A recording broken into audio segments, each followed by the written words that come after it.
Hello, and welcome to Scare You to Sleep. I'm your host, Shelby Scott. Thank you all so much for your kind words last week about my brother-in-law. We have really built such a loving and supportive community, and I'm so lucky to have you all. For this week's episode, I received 2 stories in my inbox around the same time. They're both very different, but I wanted to make sure they made it in an episode together because they do have one thing in common. They do not hold your hand. These are for those horror fans who don't like your endings spoon-fed to you. These are for those of you who like thinkers. Before we begin with our first story, I wanted to let you know that we have new merch in our Teespring store. We have some SYTS shirts as well as some beautiful spooky forest ones designed by Karen Music. I think you'll love the new designs as much as I do. And since I'm so stoked about them, I'm giving you all 20% off until Valentine's Day. Check the show notes for the promotion code. That's 20% off until February 14th. Now, on to the stories. First up, we have a tale by Russel Dorn, and it's called The Scent of Daisies.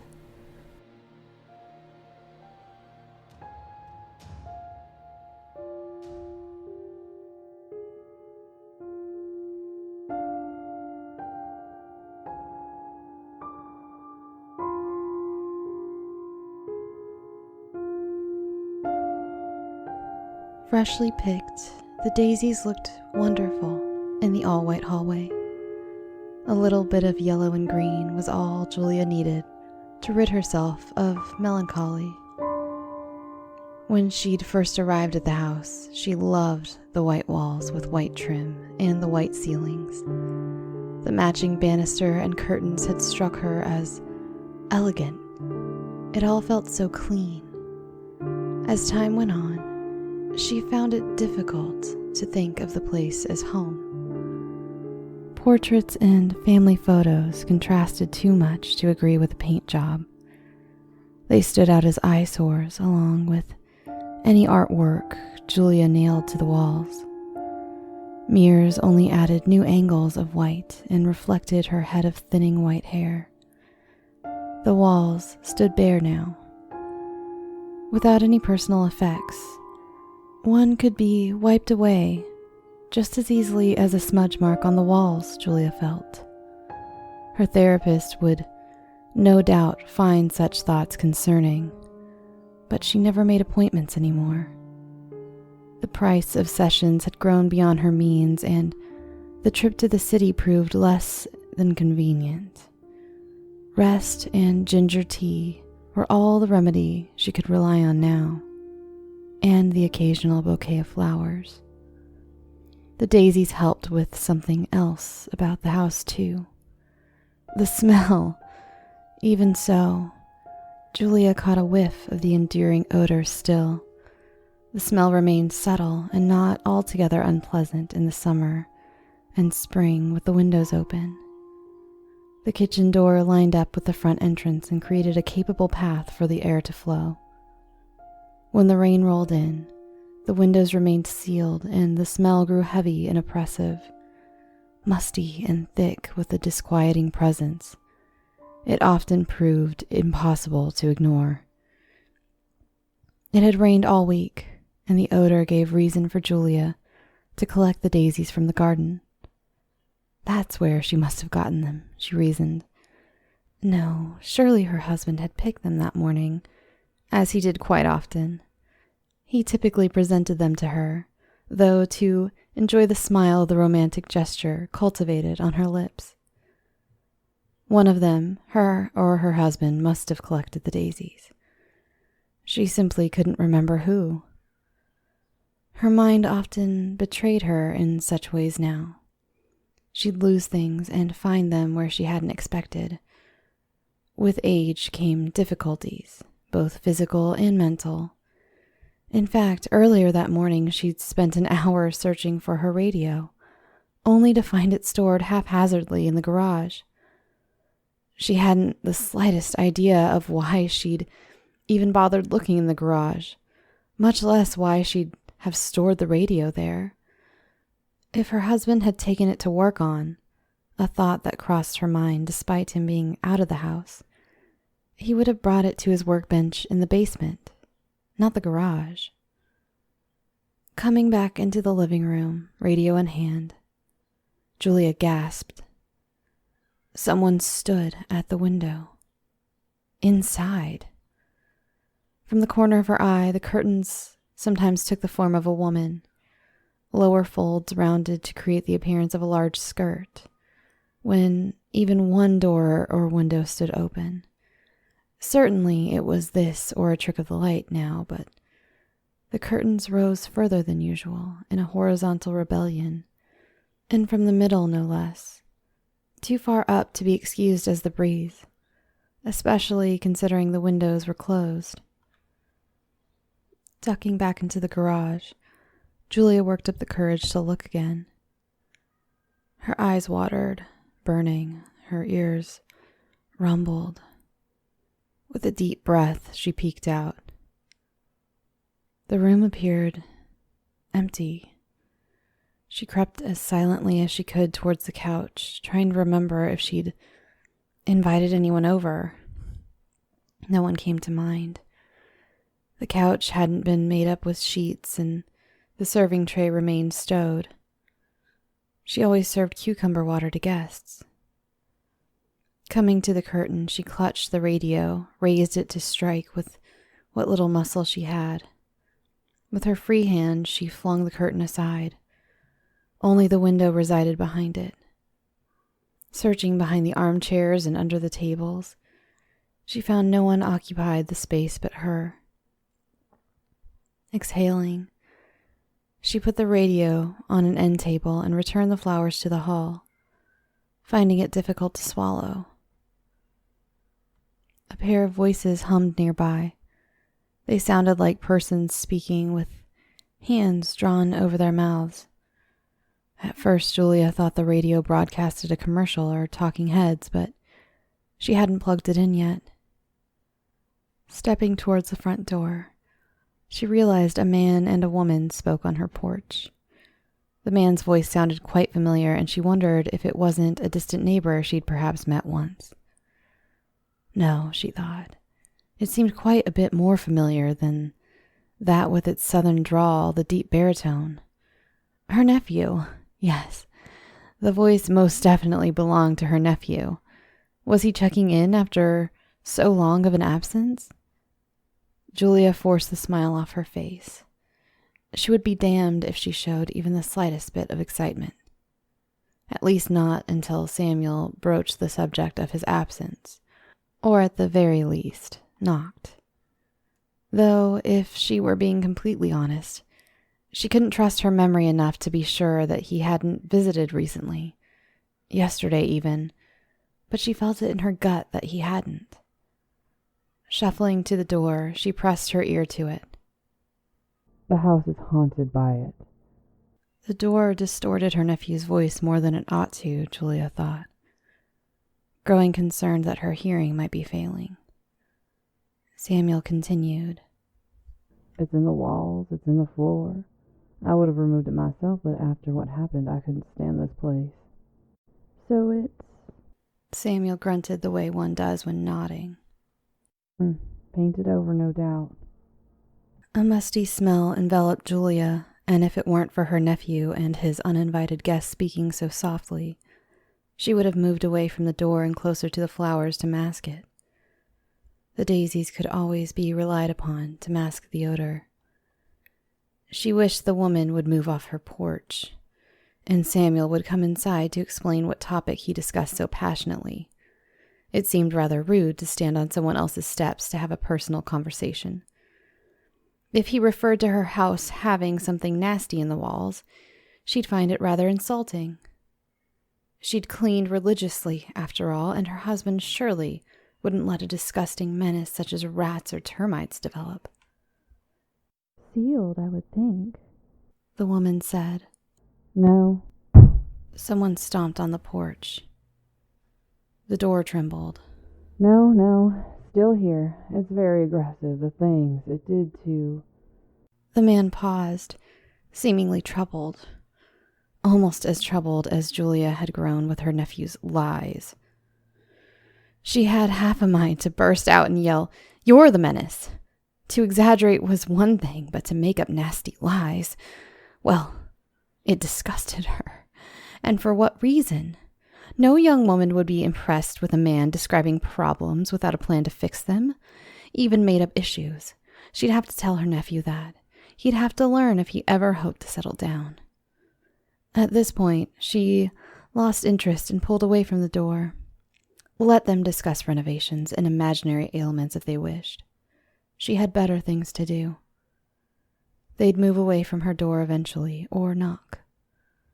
It would be a shame to have an infestation, she thought casually, taking a moment to appreciate her own walls. She drummed her knuckles on the painted wood of the banister, feeling suddenly superstitious.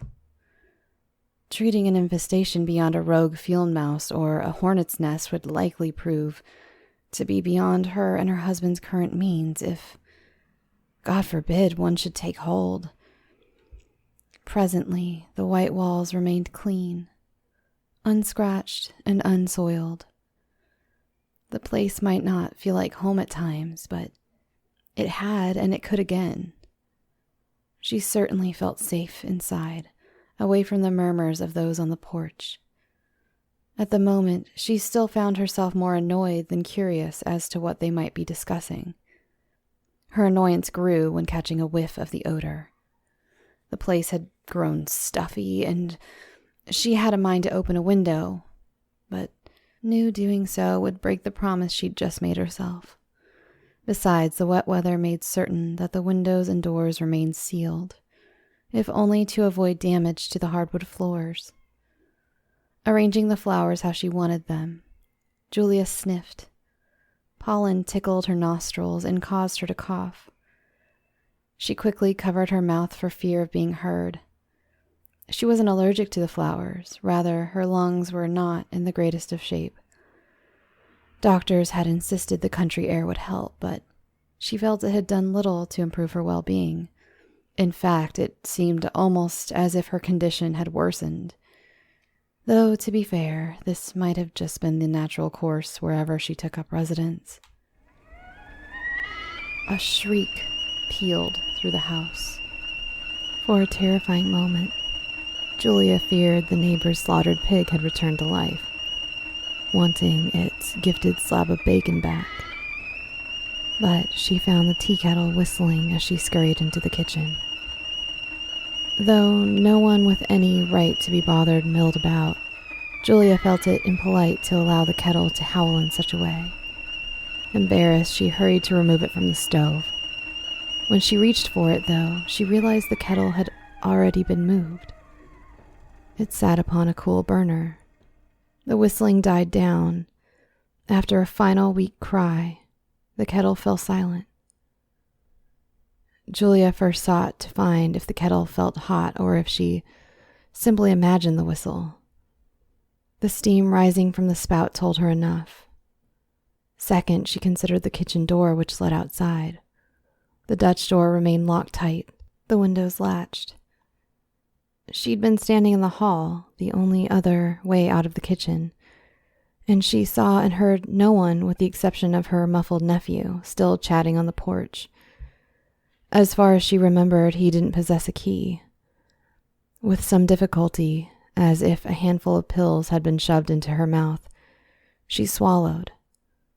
Uneasy, she tried to make sense of the kettle moving on its own. After some consideration, she decided it must be some science, some natural force that she was not privy to. Perhaps the heat caused the kettle to rattle away in a series of tiny steps. Perhaps an angle too acute to see, but significant enough to allow gravity to take hold, had caused the movement. Perhaps she'd moved it and immediately forgotten. The final possibility unnerved her more than it provided comfort. She had no patience for superstition, even though she feared some growing impairment in her mind. Anything would be greater comfort than the idea of her mind failing, but ghosts and magic remained out of the question. Truly, her memory wasn't what it used to be. Not with the depression and Alzheimer's, a condition she had so far refused to accept she had, but saw mounting evidence of. So perhaps she had really taken the kettle off before grabbing the flowers, and the steam just got around to escaping now. Silly to think that might be the case, sure, but Julia didn't even remember wanting hot water for tea in the first place. Now that her throat had been seized with worry of her declining mental health, she decided tea would be nice. She poured herself a cup, spilling a little with a jolt of her arms. The sudden ringing of the telephone had startled her. Setting the kettle down, she went to the hall where the landline hung. After brushing down her blouse and straightening her cuff, as if the caller might somehow see her, she answered the phone. She continued to brush her clothes to ascertain she would be decent throughout the call. She thought at first the line had gone dead, but then she heard it. A jagged in-out of air that might have been water for how much effort it demanded the caller's lungs to exert in moving it. The silence surrounding each labored breath seemed to occupy physical space.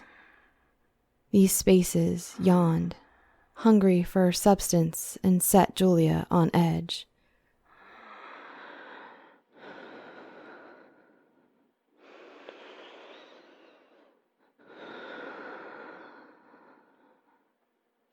"Who is this? Answer me," she said, a shiver betraying her otherwise assertive demand. The silence consumed even the rough breathing for an instant, before a deep voice whispered, "Down."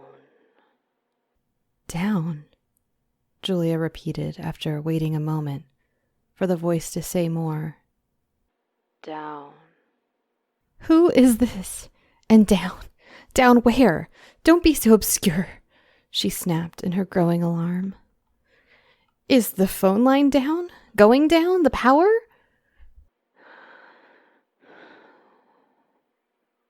"Stairs." A click and dial tone followed, leaving Julia no chance to clarify who had called. She didn't know if she lost her grip or if the cord got caught in something, but the phone tumbled from her hand to the wood floor. Stooping, she retrieved it and placed it in its cradle before looking around the room. It felt as if someone had tugged it from her, now that she had a moment to process the feeling. She looked to the front and back door and then the windows. The glass of each remained intact, the latches secured, but the white curtains had been drawn to allow the daylight in. Had she opened them? She didn't remember doing so. Turning back to the phone, she inspected the cord. It didn't seem to even have anywhere to snag. No crooked nail, no crevice in the baseboard.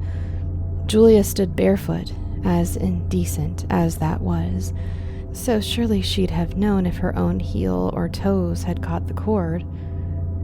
It must have been her fingers slipping. Only the basement door now stood ajar. If this weren't disconcerting enough, Julia could see a man move over to the window beside the front door and peer in. Staring at the window, Julia froze, not wanting movement to give her away. The man looked too old to be her nephew. Surely he hadn't been away so long to look that much older. Perhaps it wasn't her nephew at all. Perhaps she had forgotten his voice. His fault for visiting so rarely, she thought. Holding her breath, she thanked herself for her wardrobe choice that morning. The man's eyes passed over her, not recognizing her white shape against the white hallway through the sheer panels that hung between the windows and the drawn curtains. Her heartbeat quickened as she studied the man. His gray, bushy eyebrows made his expression intense, almost menacing, and unfamiliar. A neighbor? An old friend? Her landlord?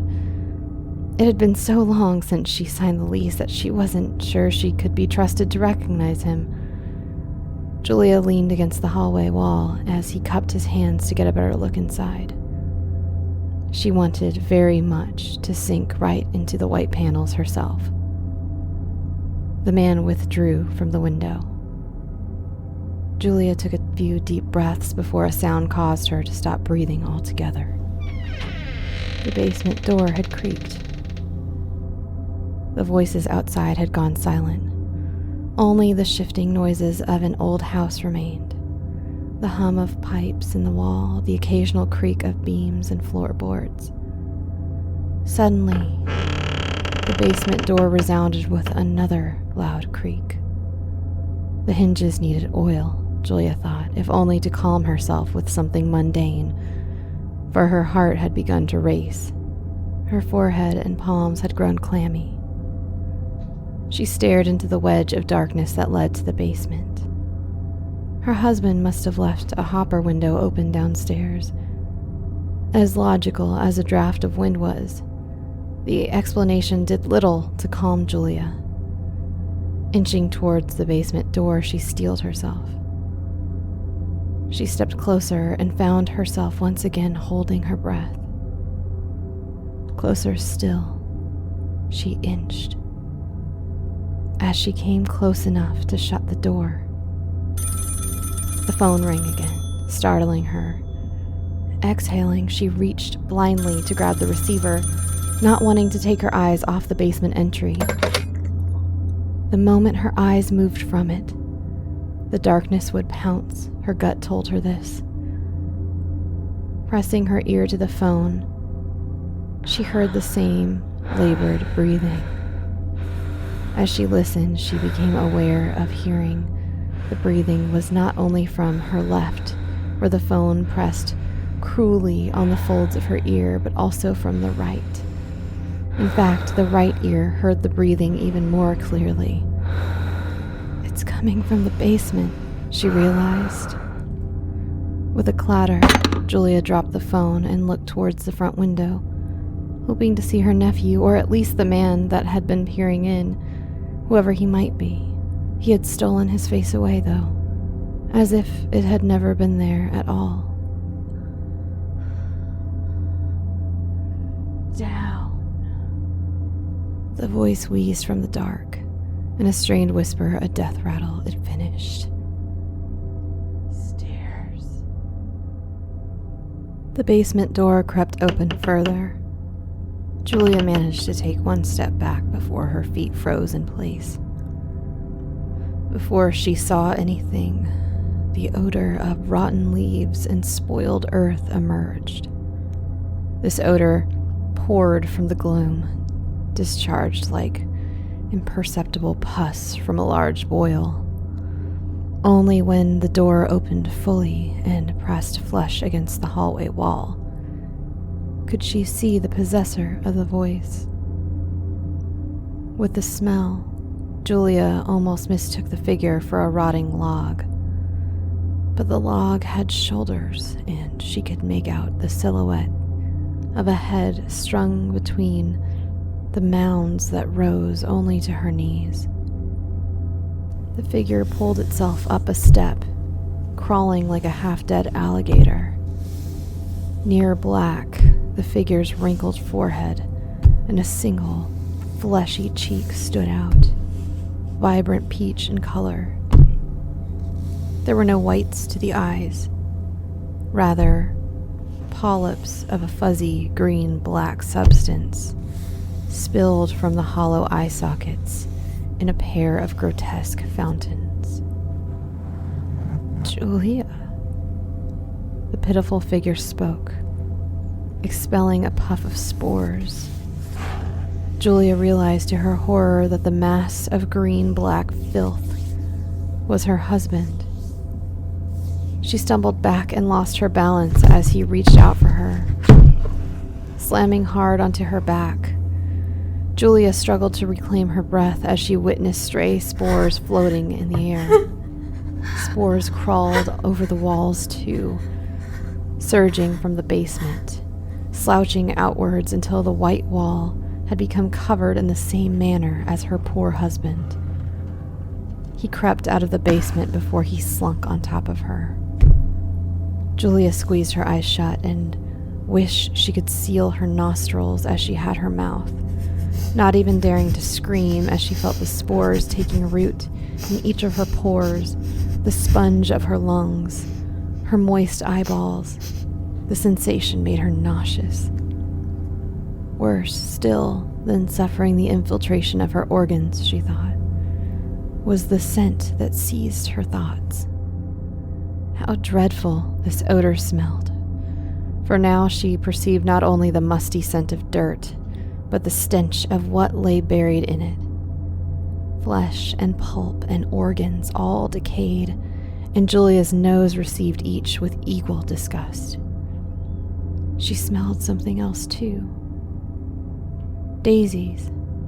She smelled daisies. Certainly not, she realized. It couldn't be daisies. She remembered suddenly that daisies did not possess a scent, at least not an agreeable one, though she'd never noticed. Others claimed they reeked. They reeked of rot and manure, her husband frequently complained, yet he picked them often enough still. The aroma of his wife's happiness overpowered all others. Daisies are for looking at, not smelling. Not here, her mother had told her firmly once, when she'd wanted a bundle she'd picked from the neighboring gardens to be displayed on the tea table for expected afternoon guests. Yet now, looking to the fresh bouquet, seeing the beauty of the white and yellow and green, and remembering the arrangements of daisies and wildflowers her husband collected for her every other morning, she perceived a floral odor wafting from them. The floral perfume slowly overpowered the revolting musk. The weight of her decaying husband withdrew. Creaking, the basement door closed. Spores shed from her organs. Julia opened her eyes to beautiful white walls, a white banister, and a white basement door. She'd fallen, she realized, embarrassed in her apparently failing body. Perhaps she'd hit her head, for she couldn't quite remember the plummet or the impact. Her heart raced. She felt anxious. With no small effort, she managed her way to her feet. A faint, musty odor disturbed her nostrils, but meant so little in the grand scheme of things. She had a beautiful house to attend to and a radio programming to listen in on. Besides, the scent of daisies would make the air bearable, as her husband always said with a devious smile. Enjoyable, even, Julia agreed. She found her radio and plugged it in. She then moved to sniff her daisies and straighten them the way she wanted. Suddenly, she couldn't remember what had worried her, or even that she had been anxious just a moment before. Her mind was a white wall, recently wiped clean. All she knew in that moment was that the daisies looked wonderful in the all-white hallway.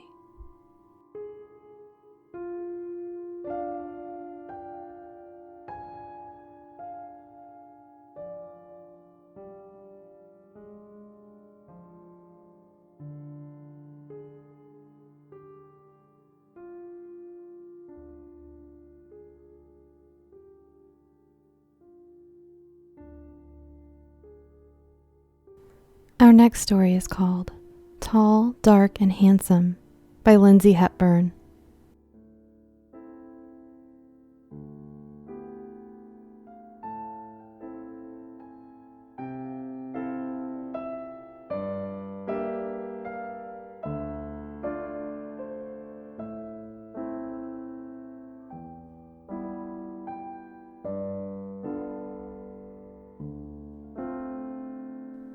It was once such a happy time of year for Jennifer.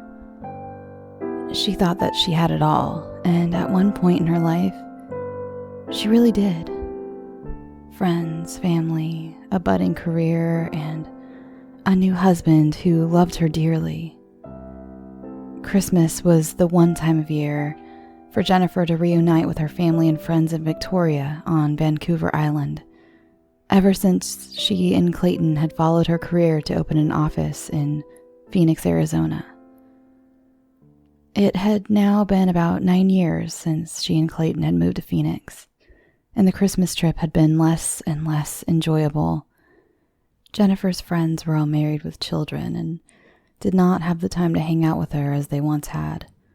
Her family had all remained on the island and had become closer than ever in her absence. Worst of all, her marriage to Clayton was drawing to an end. They both knew it, but could not outright speak about it. The rift started, like in so many cases, when they were not able to have a family. It's not like they tried very hard. They did not go through the rounds of tests and fertility treatments, but rather just agreed that they would continue to let fate have a hand, and as it turned out, fate was busy doing other things. It was not like the lack of a family was the reason for the distance between them. It's just that as time passed, the less they talked and the more they grew apart from one another. The reality was that Jennifer had become bored with Clayton. She had inadvertently let her eyes start to wander when she was at various work functions and cringed at her latest exploits while in Vegas last month. She had not told anyone about her brief but passionate encounter with the tall, dark, and handsome man. How cliché. Meeting someone like that in Sin City. She wasn't sure if Clayton had assumed something or was just being his passive self, but this year he declared that he needed to stay in Phoenix due to his work schedule. He worked at a bank that would be closed for the holidays. Jennifer did not argue about this thinly veiled excuse not to travel to see her family, and was actually relieved that she was able to make the trip home alone for the first time in many years. It was also going to give her time to think about her future. She was also excited that she was going to dust off her old surfboard and try her balance again on Chesterman Beach. Her longest standing and once closest friend Denise, her husband Sebastian, and 2 children had rented a cabin in Tofino, and Jennifer had agreed to visit them the weekend before the crazy Christmas antics. She flew from the Sky Harbor International Airport to Seattle. She then took the ferry to Victoria. It was something about the 3 hours of the gentle, undulating water that made her feel like coming home. The feeling and the ocean view was what she missed the most living in the desert. It was almost like she could feel the salty air hydrating her sun-kissed skin from the inside out. As the ferry rolled over the waves, she started to feel slightly queasy. This time was the first time that she was starting to experience a feeling of being seasick. She had never felt like this before, and attributed it to not having her sea legs.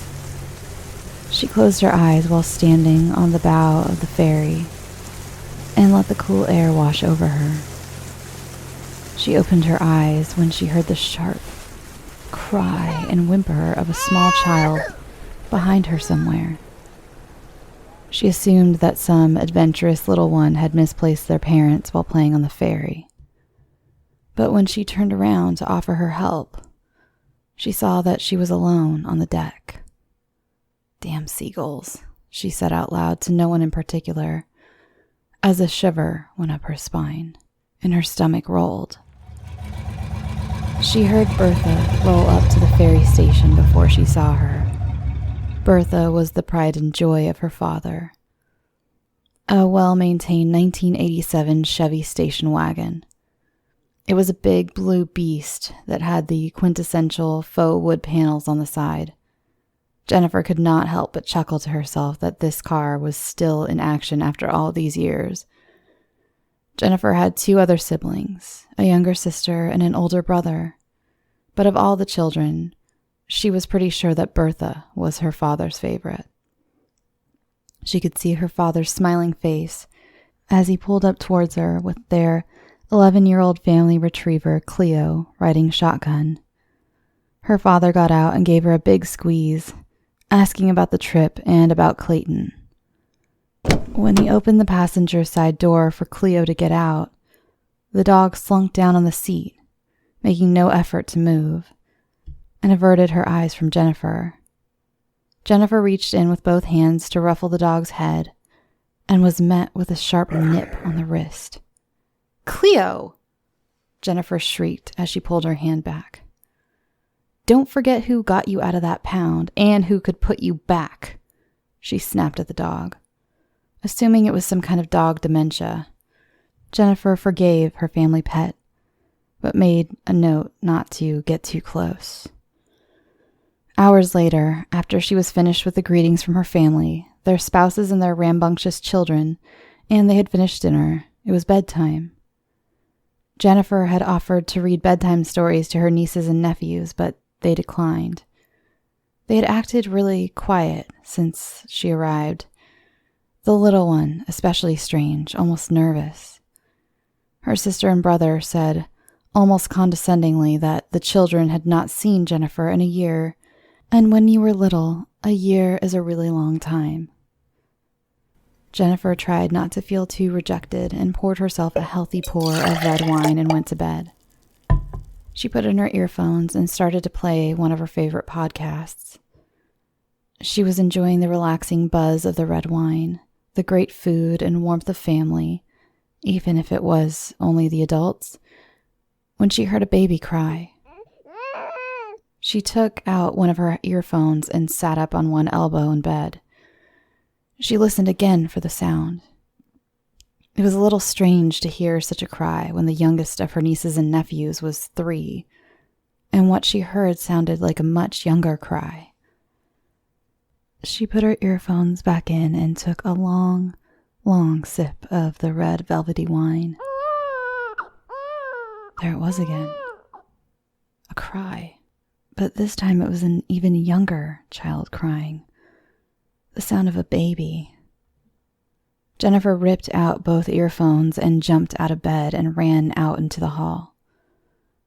All doors were closed and there was not a peep in the house other than Cleo's tail rhythmically banging on the floor as she looked up from the hallway outside the kids' room. But as soon as Cleo saw it was Jennifer, she let out a low, almost inaudible growl. "Shut up, you old bitch," Jennifer growled back at the dog, who slunk further into the shadows. Jennifer went back to bed and turned off her lights and tried to shake the sounds from her head and the turning in her belly. She had a fitful sleep with vivid dreams where she was a queen adorned in a crimson satin dress, seated at a large oak dining table, surrounded by a lavish feast of animal carcasses that she had never seen before. Beside her was the tall, dark, and handsome man that she had shared a night with in Las Vegas. He was eating a large, rare steak, the meat almost blue and the plate glossy with red blood. He locked eyes with her and she was mesmerized. He had the most captivating amber eyes. They had flecks of gold and brown, which tugged at a memory she could not conjure. Jennifer's stomach growled as she slept, and in her dream, she leaned over and passionately kissed this exotic man, staring into his eyes and tasting the rare meat on his lips. She became aroused. Lying in bed, she allowed herself to give in to this overwhelming feeling of desire. After, she once again lay still on the bed, Jennifer had the sudden urge that she was going to be sick. She ran to the bathroom just in time. It must have been the wine, she thought to herself, as she crawled back under the covers. Jennifer walked into the kitchen that next morning, where the smells of cooking breakfast were assaulting her senses. She decided against her usual strong black coffee and went with a glass of tomato juice instead.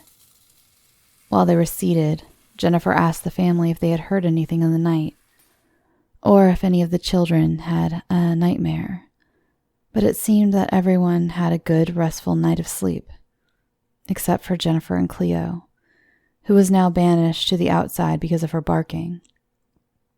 Jennifer was beginning to think she was losing her mind. A few days later, and a few more fitful nights of weird dreams and odd crying sounds, Jennifer was getting packed to head to Tofino.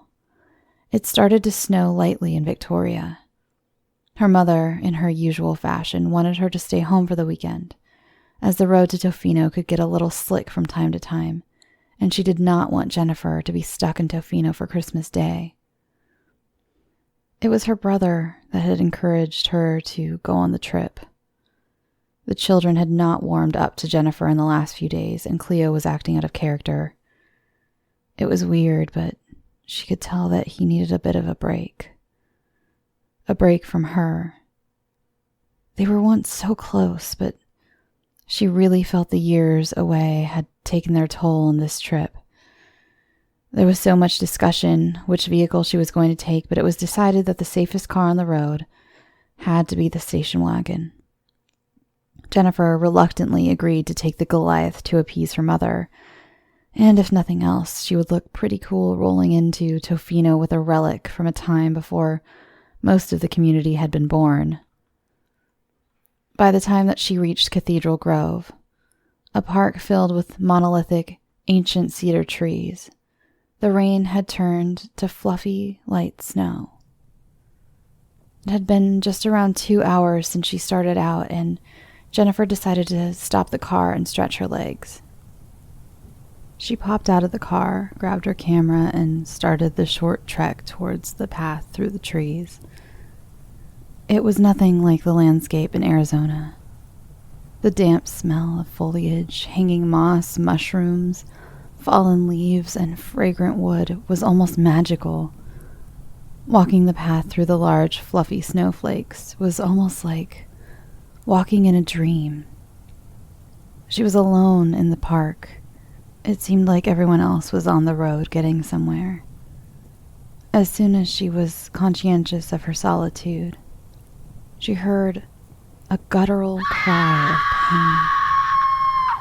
A bright white spike of fear shot through her.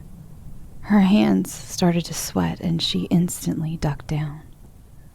Something was not right.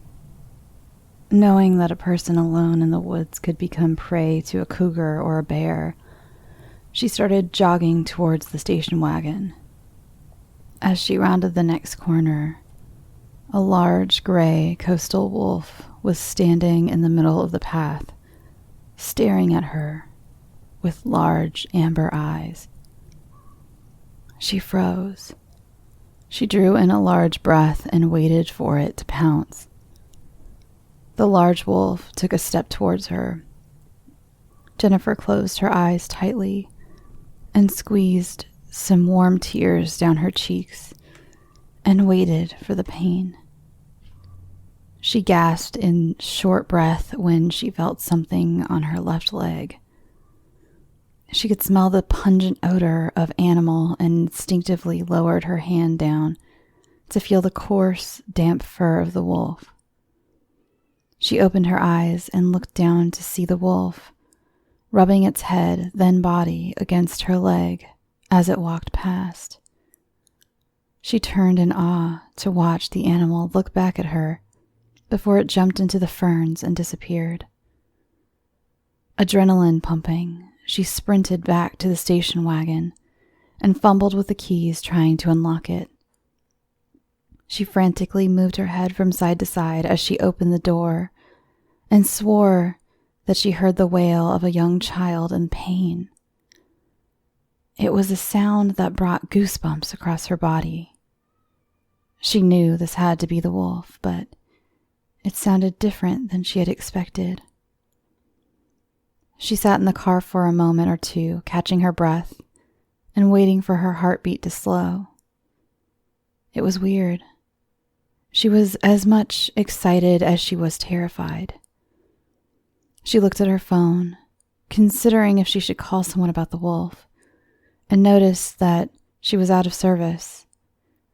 She would likely not get service until she was on Wi-Fi in the cabin, which was another couple hours' drive.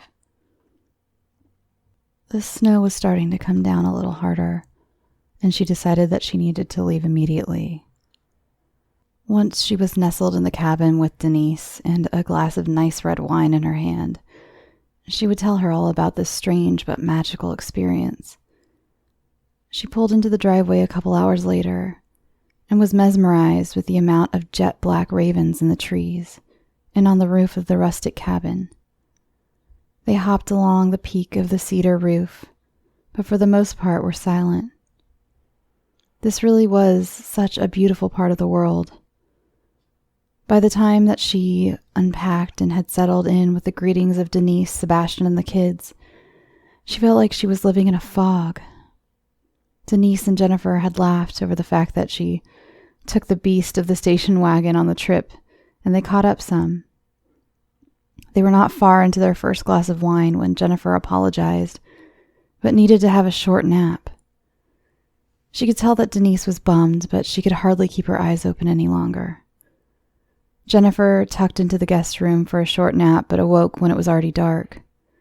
She came out of the room and walked quietly toward the living room. She was so thirsty. She had assumed that it was probably just turned dark and Denise and Sebastian would still be up watching TV. As she entered the living room, the room was bathed in the blue light of the screen, but no one was there. She went into the kitchen, opened the fridge, and looked for some tomato juice or something salty. She needed something to satiate her thirst. She moved a few bottles and saw the hamburger patties, which were ready for the grill tomorrow. Her hand reached out and broke off a piece of the pink flesh, and she brought it to her nose.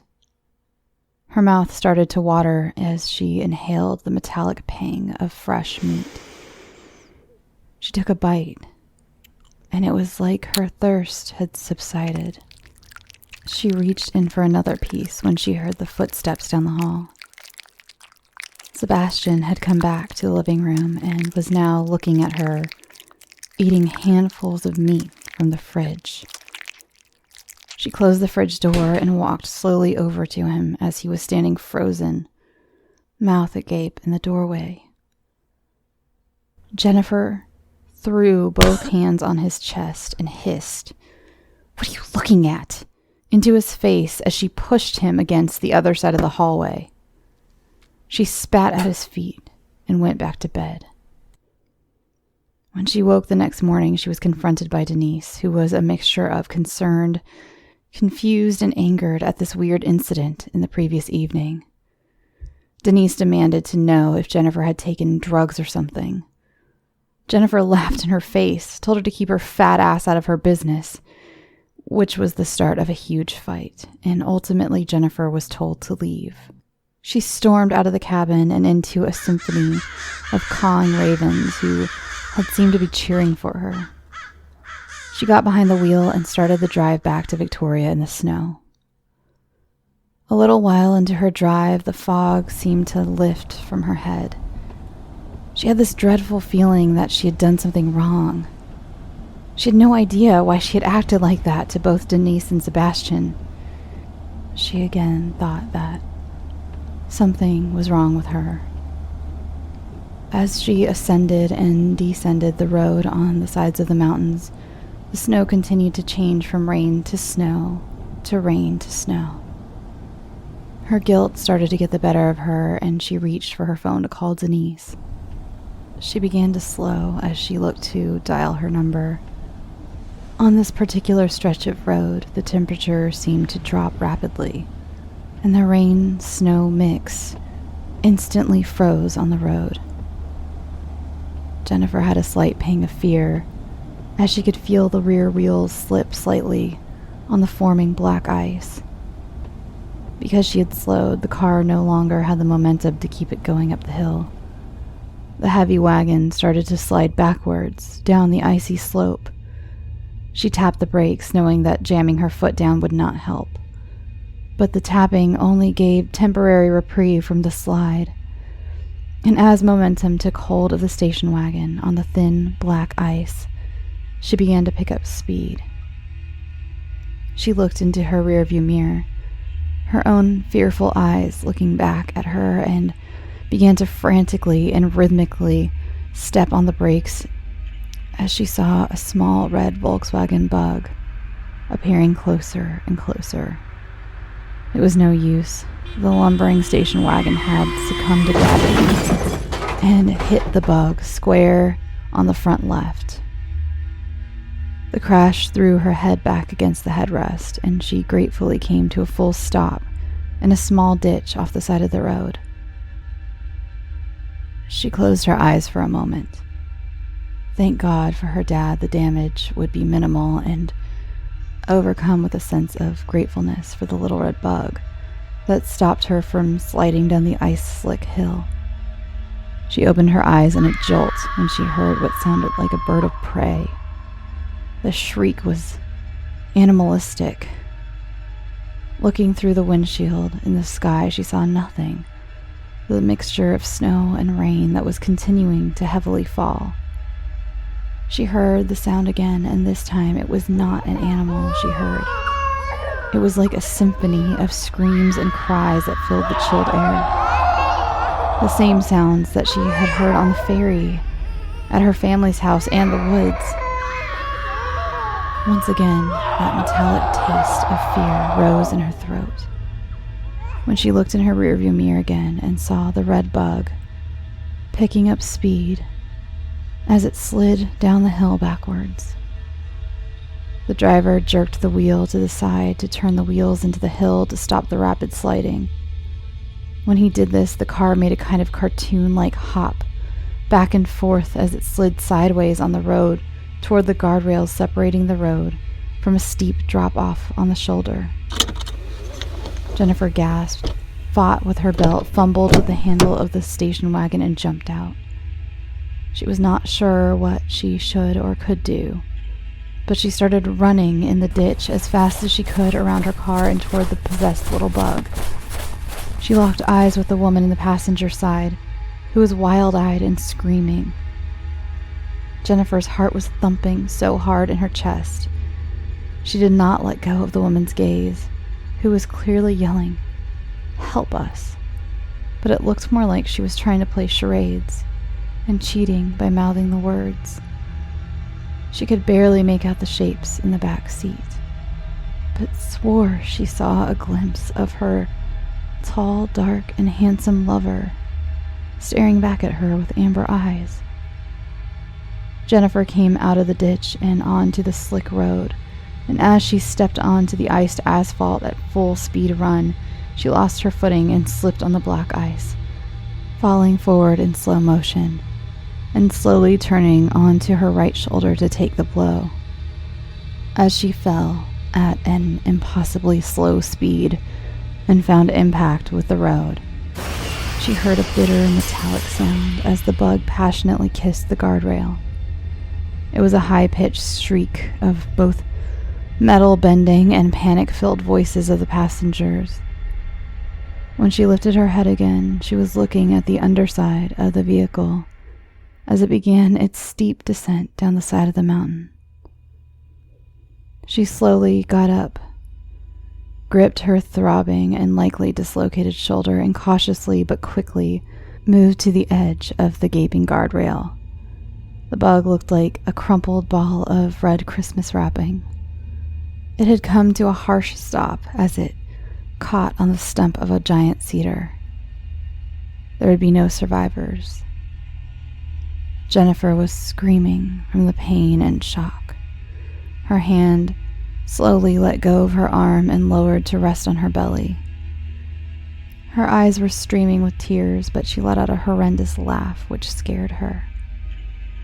She could not stop laughing, even when a loud bang startled her and flames engulfed the car.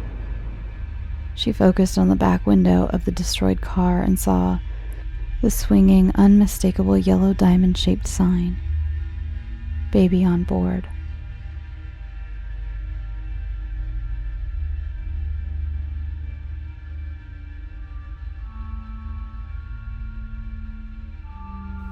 Thanks for listening. Come visit the Facebook group at facebook.com/scareyoutosleep to discuss this week's stories in our discussion thread. I'd like to know what you think. This week's Patreon supporters are Anna Cox and Stephanie Gunning. You have my biggest thanks and eternal gratitude. Remember to visit the Teespring store to browse our new merchandise. Check the show notes for 20% off your order until February 14th. Follow the show on Twitter and Instagram at Scare You to Sleep. You can follow my personal Instagram at Shelby B. Scott. And I think that's it. Now, go get some sleep. Sweet dreams.